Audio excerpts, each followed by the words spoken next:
rendons-nous bien compte de la situation réelle dans Paris ce 18 mars 1871 au soir.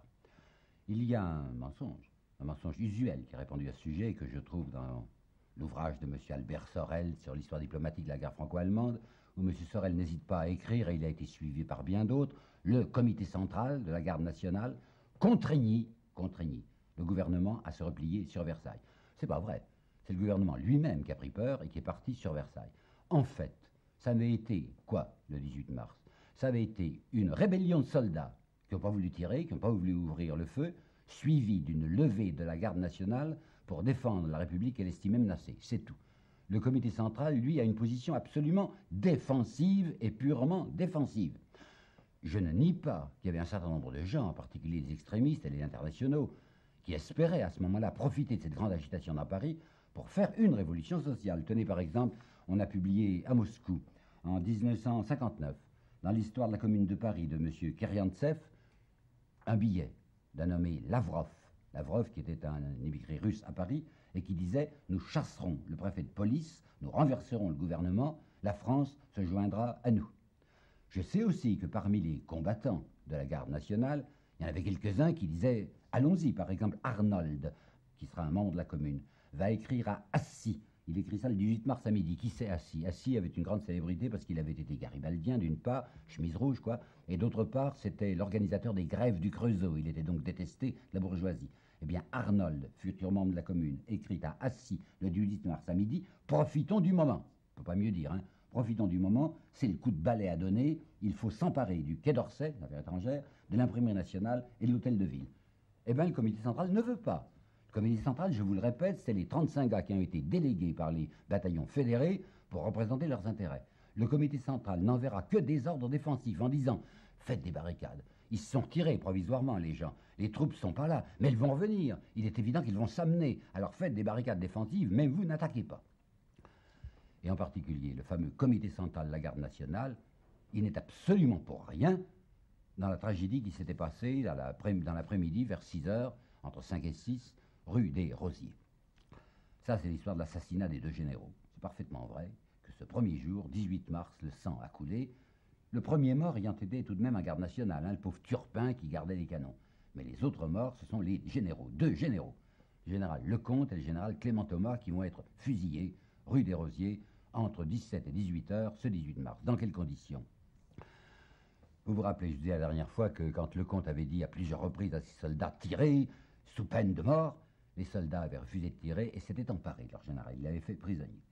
On l'avait conduit dans un bâtiment pas bien loin et il était là sur la surveillance des soldats. Voilà que dans l'après-midi, un certain nombre de ces soldats et des chasseurs à pied en particulier vont tirer le général Lecomte de cette prison provisoire, ils vont l'amener au comité de vigilance du 18e arrondissement, qui était rue des Rosiers à Montmartre, et là, on décide de le tuer. Ben, il y a des quantités de gens qui vont essayer de la défendre, et en particulier des délégués du comité central. Il y a un nommé Herpin-Lacroix, il y a un nommé Meyer, qui vont s'exposer devant les soldats fous furieux qui veulent la peau du général, en disant « faites pas cette chose-là ». Rien à faire. Et voilà qu'en plus, on amène, toujours rue des Rosiers, Clément Thomas. Je ne sais pas si vous vous rappelez ce que je vous ai dit de Clément Thomas, et je l'avais dit à dessein, parce qu'il fallait comprendre ce qui va se passer maintenant. Clément Thomas avait été le chef de la garde nationale sous le siège. Et c'était un homme d'extrême droite, c'est un homme qui avait acquis une certaine notoriété pendant les journées de juin 1848, il n'était pas jeune, il avait enlevé plusieurs barricades, il s'était couvert de gloire contre les ouvriers, et c'est à ce titre même qu'on l'avait chargé de la garde nationale. Ben, il avait passé son temps à la persécuter, la garde nationale. Il avait révoqué les chefs de bataillon, il avait dissous les bataillons les plus dangereux du point de vue républicain. Et ce 18 mars, c'est Trochu qui nous le dira dans ses mémoires, ce 18 mars, il était là, qui rôdait autour, voici la phrase de Trochu, oui, il était là prenant des observations et marquant des notes sur ce qui se passait. Par conséquent, c'était un espion, quoi. Alors les gens l'avaient repéré, l'avaient happé, l'amènent au 18e arrondissement, c'est-à-dire à la rue des Rosiers. Déjà, on était dans une agitation folle contre Lecomte, ben, les deux y passeront. Et d'une manière abominable, vous savez, ce ne sera même pas une exécution normale avec le type contre un mur et puis un peloton d'exécution. On leur tire dans le dos, on leur tire dans la nuque, on les abat, on les piétine, quelque chose de hideux. C'est la deuxième fois qu'il se produit quelque chose de hideux. Vous vous rappelez le drame du 26 février lorsque le misérable agent Corps qui s'appelait Vincent Zigny avait été jeté dans le canal de Saint-Martin et qu'on lui avait écrasé la tête à coups de briques et à coups de harpon. Ben, de même, il y a eu cette histoire de la rue des Rosiers qui est abominable. Mais le comité central ignorait tout. Il ne saura qu'à la fin de la journée, et quand il verra avec indignation le gouvernement de Versailles dire ce sont des assassins qui, de sang-froid, ont exécuté 2 généraux, c'est la pire des calomnies. Ça ne les regarde pas. Voyons, le comité central, dans quelle situation est-il ce jour-là? Ben, il y a un monsieur Jacques Rougerie qui a écrit il y a quelques années, 6 ans je crois, un petit bouquin bien fait qui s'appelle Procès des communards. Et je voudrais vous citer la phrase de Jacques Rougerie parce que je la trouve excellente. C'est la définition même de ce qui s'est passé.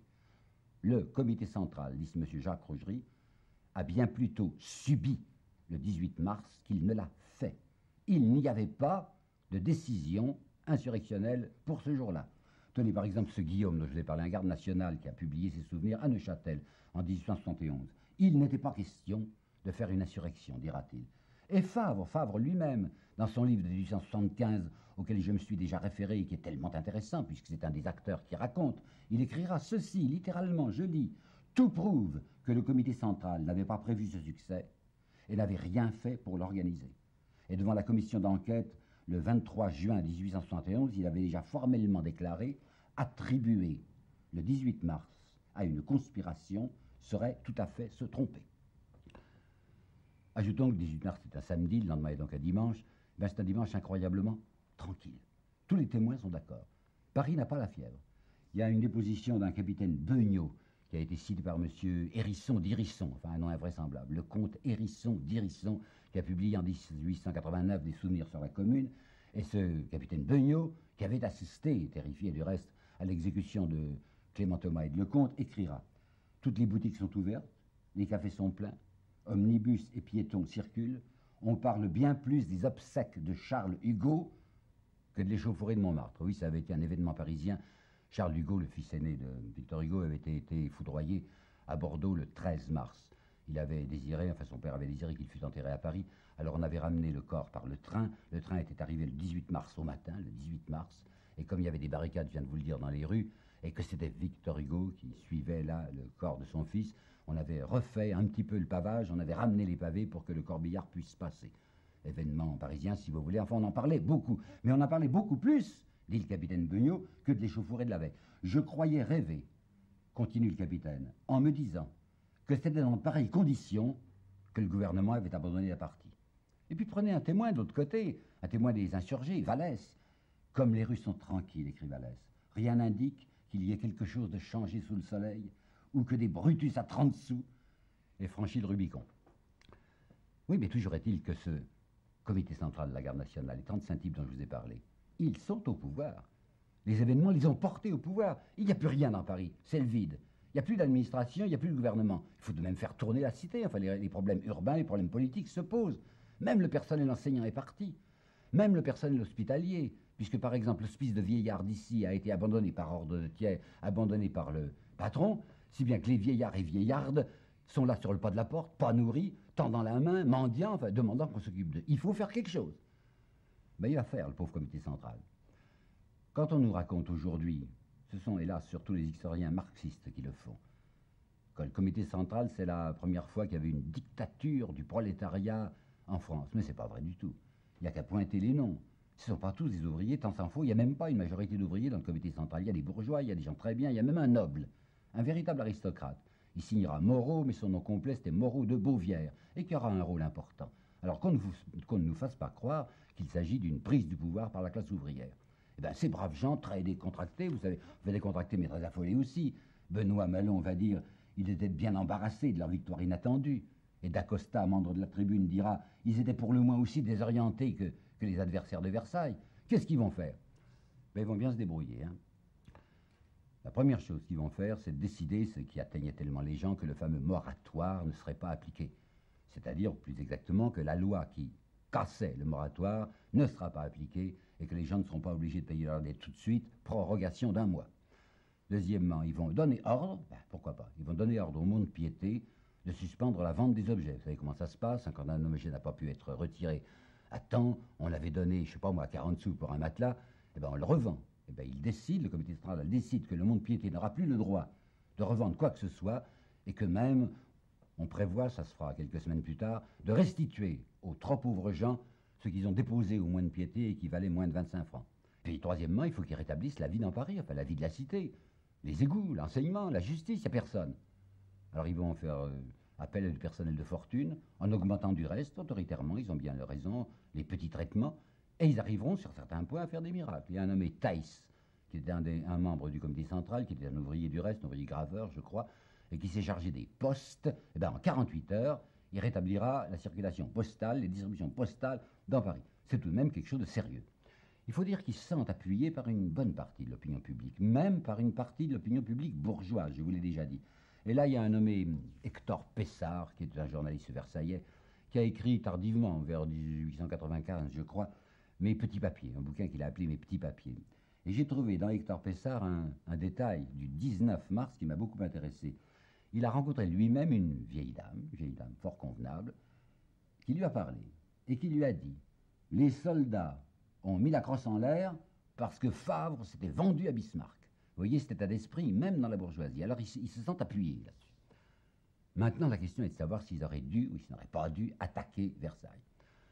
Je connais un certain nombre de gens qui affirment encore aujourd'hui, le comité central a laissé passer le coche, comme on dit, s'il s'était précipité avec les 200 000 gardes qui représentaient les 200 000 gardes nationaux, s'il s'était précipité sur Versailles, ça y était, la situation était liquidée, l'Assemblée était volatilisée.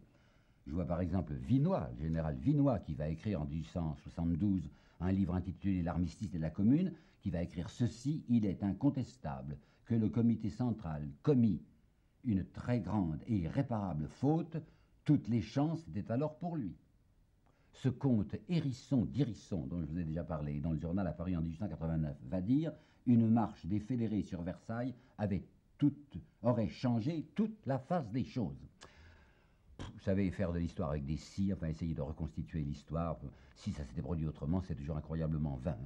Ben, je veux bien, pour une seconde, me livrer à ce jeu gratuit en vous disant que je crois que ça n'aurait rien réglé du tout. Même si les 200 000 gardes nationaux prolétariens s'étaient jetés sur Versailles, même s'ils avaient pulvérisé l'Assemblée, qu'est-ce qui se serait passé? Ben, l'Assemblée se serait réunie ailleurs, je ne sais pas moi, à Tours ou à Bourges. Et d'autre part, il y a des gens auxquels on n'a pas encore pensé, mais il faut y penser tout le temps, qui n'auraient pas permis ça. C'est les Allemands.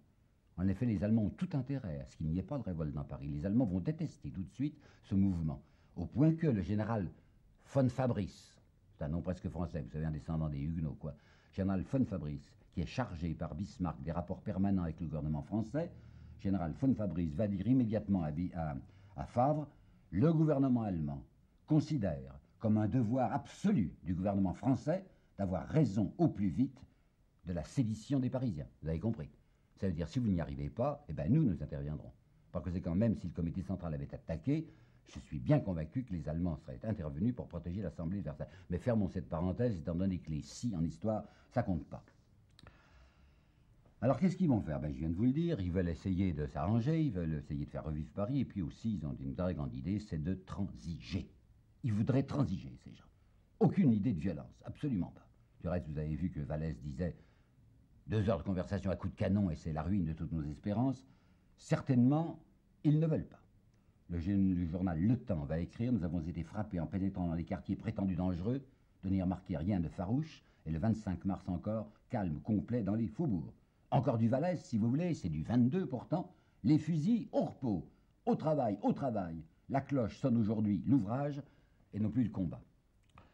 C'est Favre qui va employer cette expression de transiger dans son fameux texte de 1875, qui est tellement intéressant, où il dit: c'est faux, il faut reconnaître, les gens du comité central voulaient transiger avec nous, les Versaillais.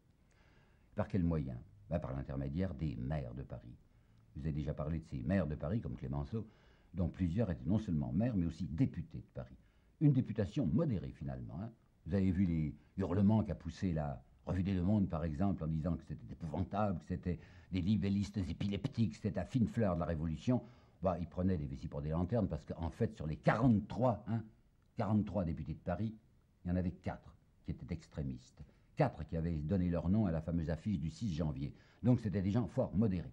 Eh bien, le gouvernement, avant de partir, plus exactement dans la nuit du 18 au 19, le gouvernement, par la voix de M. Picard, ministre de l'Intérieur, avait donné délégation aux maires. Il avait dit: c'est vous qui représenterez, vous, les maires d'arrondissement, les maires et députés, qui représenterez Versailles à Paris. Eh bien, le comité central aimerait bien discuter avec eux et s'arranger avec eux. Il a d'abord décidé, le comité central, qu'il ne ferait rien contre ces maires. Oui, on va faire la commune, bien entendu, c'est ce qu'ils veulent faire le plus vite possible, une assemblée élue. Et même dès le 19, le comité central a dit, c'est mercredi, 19 c'est dimanche, hein, c'est mercredi prochain, 22, qu'auront lieu dans Paris des élections générales, enfin tout le monde va voter pour l'élection de cette municipalité dite commune. Eh bien ils ont maintenu les maires en fonction, très officiellement.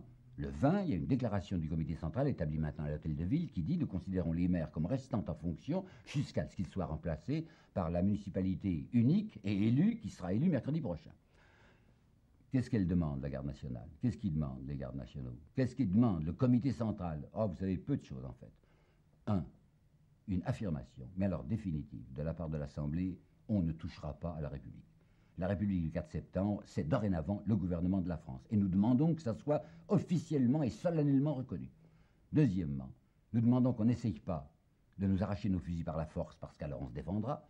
Nous demandons que pour un certain temps encore, les 30 sous soient versés, étant donné qu'il y a des tas d'ateliers qui ne sont pas ouverts.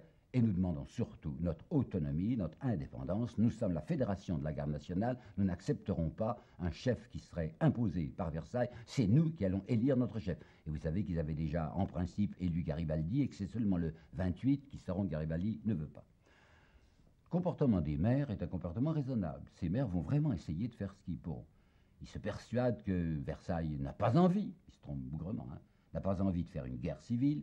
Il croit savoir que M. Thiers n'a pas désiré lui-même une vaste effusion de sang, et comme une grande partie de ces maires sont aussi députés, ils se proposent à Versailles d'agir pour obtenir tout ce qu'ils pourront.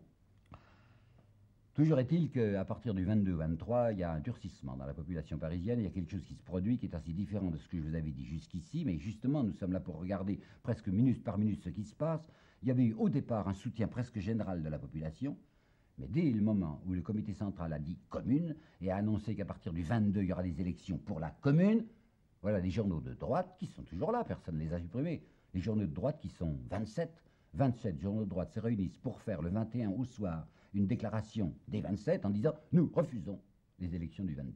Ce sont des élections qui ne sont pas réglementaires, qui ne sont pas acceptées par Versailles. Nous ne voulons pas marcher. » Déjà, c'était fort ennuyeux de voir qu'il y avait une partie de l'opinion publique qui se dressait contre le comité central, mais le 22, ça va être la sale journée.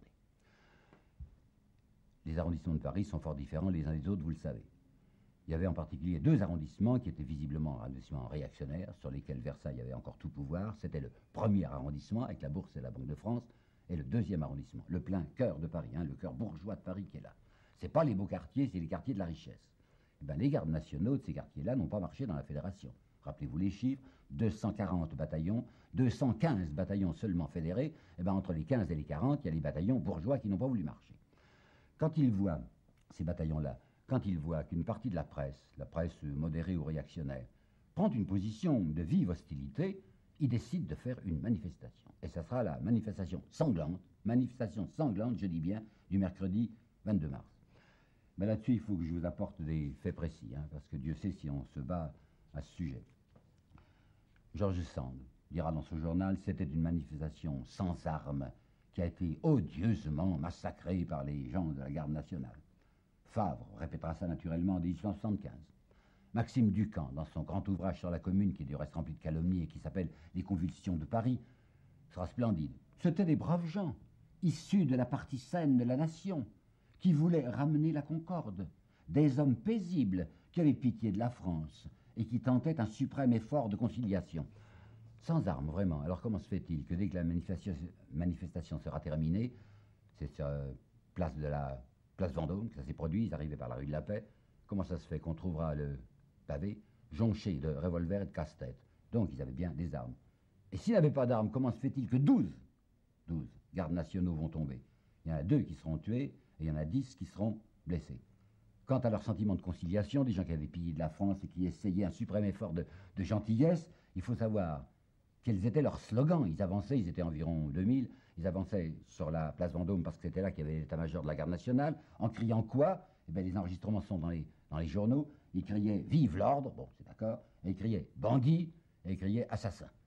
Assassin, pourquoi? Une allusion, bien entendu, au meurtre des 2 généraux dont on affecte de tenir le comité central pour responsable. Alors, qu'est-ce qui va se passer?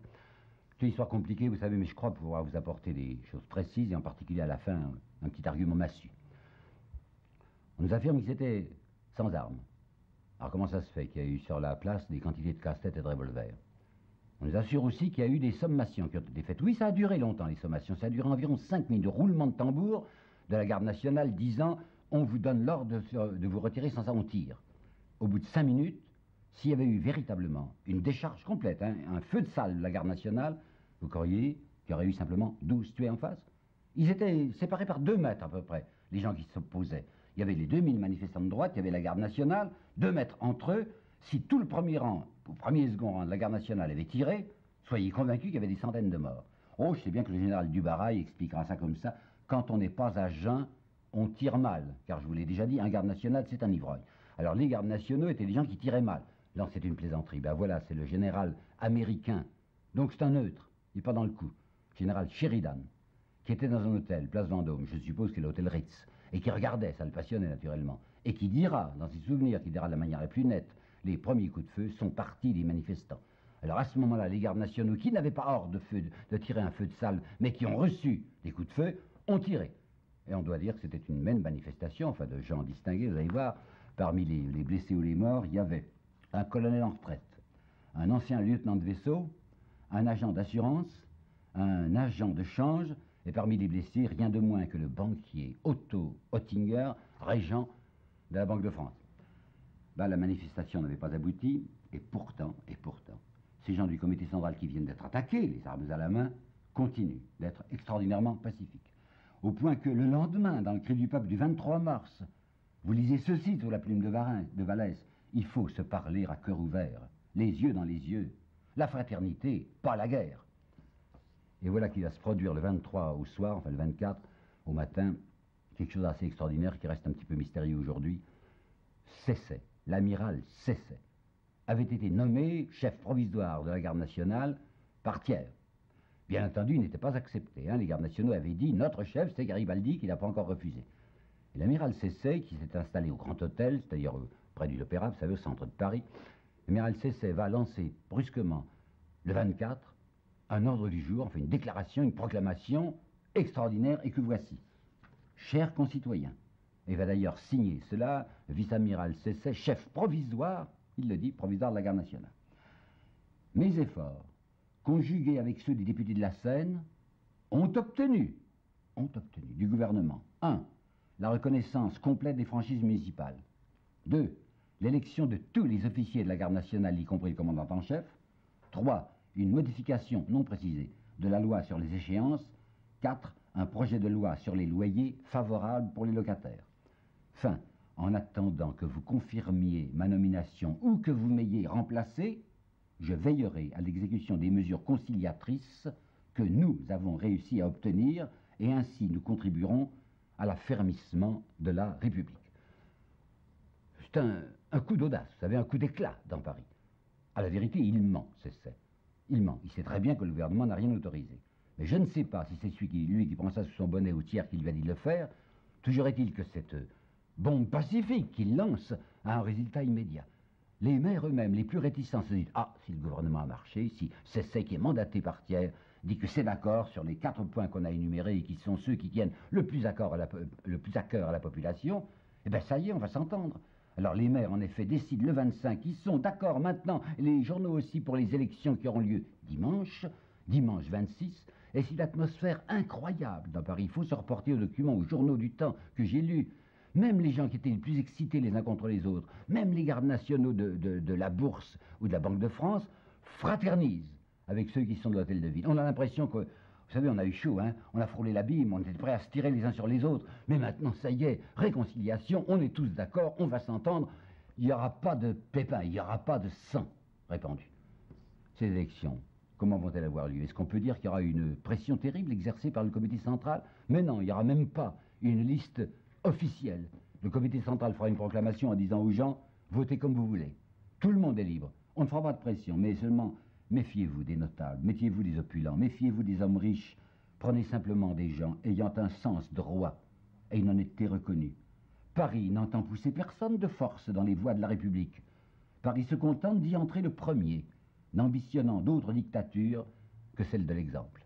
Et puis il y aura la liste rouge, enfin la liste des gens de la fiche rouge du 6 janvier, qui dira simplement, ce que nous voulons, c'est une recherche assidue des moyens propres à en finir pour toujours avec l'horrible paupérisme. Vous voyez que ça ne va pas loin.